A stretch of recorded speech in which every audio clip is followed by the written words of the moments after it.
തദ്ദേശ ward പുനർവിഭജനത്തിനുള്ള ordinance മടക്കി അയച്ച ഗവർണർ ആരിഫ് മുഹമ്മദ് ഖാൻ പെരുമാറ്റച്ചട്ടം നിലനിൽക്കുന്നതിനാൽ തിരഞ്ഞെടുപ്പ് കമ്മീഷന്റെ അനുമതി വേണമെന്ന് ചൂണ്ടിക്കാട്ടിയാണ് നടപടി. തിങ്കളാഴ്ച പ്രത്യേക മന്ത്രിസഭായോഗം ചേർന്നാണ് സർക്കാർ ഓർഡിനൻസ് ഗവർണറുടെ അനുമതിക്കായി അയച്ചത്.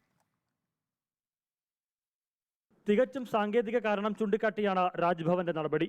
അതുകൊണ്ട് വൈകാതെ തെരഞ്ഞെടുപ്പ് കമ്മീഷനെ സമീപിച്ച് ആ കടമ്പ കടക്കാനാണ് സർക്കാർ നീക്കം. ഉടൻ അനുമതി ലഭിക്കുമെന്ന പ്രതീക്ഷയോടെയാണ് സർക്കാർ ഓർഡിനൻസ് ഗവർണറുടെ അംഗീകാരത്തിനായി അയച്ചത്. എന്നാൽ ഫയൽ പോലും പരിശോധിക്കാതെയാണ് പെരുമാറ്റച്ചട്ടം ചൂണ്ടിക്കാട്ടി രാജ്ഭവൻ ഓർഡിനൻസ് മടക്കിയത്. തിരഞ്ഞെടുപ്പ് കമ്മീഷൻ അംഗീകാരം നൽകിയാൽ ഗവർണർ മറ്റെന്തെങ്കിലും ഉടക്കിടുമോ എന്നതും പ്രധാനമാണ്. ഓർഡിനൻസ് ഏകപക്ഷീയമെന്നാരോപിച്ച് പ്രതിപക്ഷം കഴിഞ്ഞ ദിവസം രംഗത്തെത്തിയിരുന്നു. ഗവർണർ സമീപിച്ച് പ്രതിപക്ഷം പരാതി നൽകുമോ എന്നതും നിർണായകമാണ്. 2020 ഭേദഗതി പ്രകാരമാണ് തദ്ദേശ വാർഡ് വിഭജനത്തിനുള്ള ഓർഡിനൻസ് മന്ത്രിസഭ കൊണ്ടുവന്നത്. അടുത്ത തിരഞ്ഞെടുപ്പിന് മുമ്പായി ഇത് നടപ്പിലാക്കാനാണ് സർക്കാർ തീരുമാനം. ഗവർണറുടെ നിലപാട് നടപടിക്രമങ്ങൾ വൈകിപ്പിക്കുമോ എന്ന ആശങ്ക നേരിയ തോതിൽ സർക്കാരിനുണ്ട്. റിപ്പോർട്ട് തിരുവനന്തപുരം.